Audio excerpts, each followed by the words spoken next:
ठीक है, विलास हमारे सहयोगी इस बाबत जानकारी दे रहे थे। लेकिन प्रियंका जी जिस तरह से आरोप लगा रही थी, साम दाम दंड भेद, किशोर जी जैसा कि हमेशा से रहता है, वो तो पैसे बांटने का आरोप लगा रही है, मिक्सर बांटने का आरोप लगा रही है, साड़ियां बांटने का। हो सकता है कि मैं कुछ मिस कर जाऊं, लेकिन आपने मिस नहीं किया होगा। आप जवाब दीजिए उनकी बात का।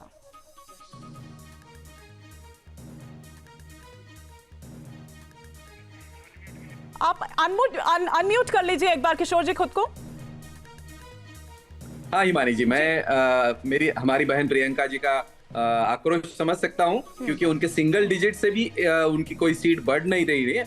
लेकिन आपने देखा होगा कि लोकसभा में भी जब इलेक्शन का सब जो प्रचार चल रहा था, तब सारी कांग्रेस ने जनता को गुमराह करके संविधान बदलने का भ्रम फैला के तब कोई सीटें उन्होंने हासिल की थी। उसके बाद राहुल गांधी जी ने संविधान को प्रावधान, राहुल गांधी जी ने देखा कि वो एसआईआर का मुद्दा लेके उन्होंने किया, लेकिन उन्होंने कभी चुनाव आयोग के पास कंप्लेन करने की कोशिश नहीं की, कभी वो संविधान का प्रावधान लेके कभी उन्होंने कोर्ट में नहीं गए। तो ये जो मुद्दे लेके ये काम करते हैं, इनके पास विकास का मुद्दा कोई होता नहीं है। इनको बस अभी जैसे प्रियंका जी कह रही थी कि ये पैसे बांट रहे, ये कर रहे, तो क्या आप कंप्लेन नहीं कर सकती? आप इसकी शूटिंग नहीं कर सकती? आप पुलिस के पास नहीं जा सकती? अगर ये सब रास्ते आपके पास खुले होकर भी आपको घर से बाहर नहीं निकलना है, आपको पार्टी संगठन नहीं बढ़ाना है, आपको बस लोगों को गुमराह करके स्टूडियो में या घर में बैठ के अगर लोगों से सवाल जवाब करना है, तो आप कभी समाज का लेके काम नहीं कर सकती, राजनीति नहीं कर सकते।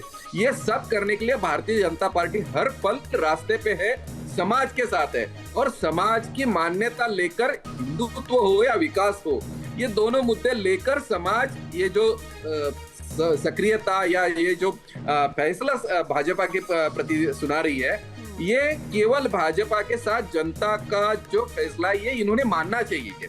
बस कुछ बहाने बनाएगा। अभी देखो, कमिश्नर के साथ कल बात हुई, अब ये कह रहे थे, तो संजय राउत साहब को पूछना चाहिए, जैसे भी उनके 60 सीटों पे आगे चल रहे हैं, तो क्या भाजपा के नेताओं ने कल जाके कमिश्नर को बोला है कि इनको जरा 60 सीटों पे जितवाओ? तो अब क्या बोलेंगे वो? तो अभी तो वो आगे चल रहे हैं, उनके सीटें जीत रही है। तो ये कुछ घंटे, हर घंटे पे इनका कुछ ना कुछ नया मुद्दा लेकर आते हैं और जनता में भ्रम फैलाते हैं। इनको जनता के साथ जुड़ के विकास के मुद्दे पे बात करने के लिए इनके पास कोई संगठन नहीं, नेता नहीं, सिंगल पर्सन पार्टी ये लोग चलाते हैं, तो ये संगठन नहीं बना पाते। तो ये भारतीय जनता पार्टी के पास ये सारा आज मौजूद है, हमारी ताकत संगठन है। ठीक है, वो कह रही हैं कि विकास का तो आपने मुद्दा उठाया ही नहीं प्रियंका जी, लेकिन वो कह रहे हैं कि अब देखिए ना, शिंदे गुट को आप देखिए, उसके अलावा अगर आप उद्धव गुट को देख रहे हैं तो वो भी तो 60 से आगे चल रहे हैं। अगर उनकी इतनी सीटें आगे बढ़ रही हैं, उनको बढ़त मिल रही है, तो उनके लिए क्यों नहीं ये भ्रम फैला पाए? वो भी तो कुछ अपने मुद्दे जनता को सेट कर पाए जो कांग्रेस नहीं कर पाई।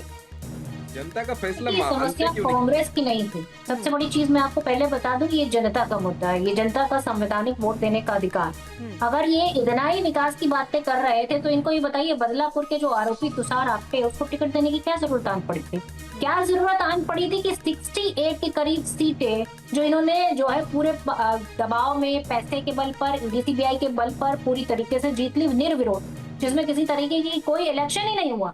आपके मोबाइल पर तुरंत आएगी ब्रेकिंग न्यूज, स्क्रीन पर सबसे पहले दिखेगी बड़ी खबर, देश दुनिया की हर खबर एक जगह। अब आपके मोबाइल पर तुरंत फटाफट इंस्टॉल कीजिए न्यूज नेशन ऐप और रखिए खुद को अपडेट।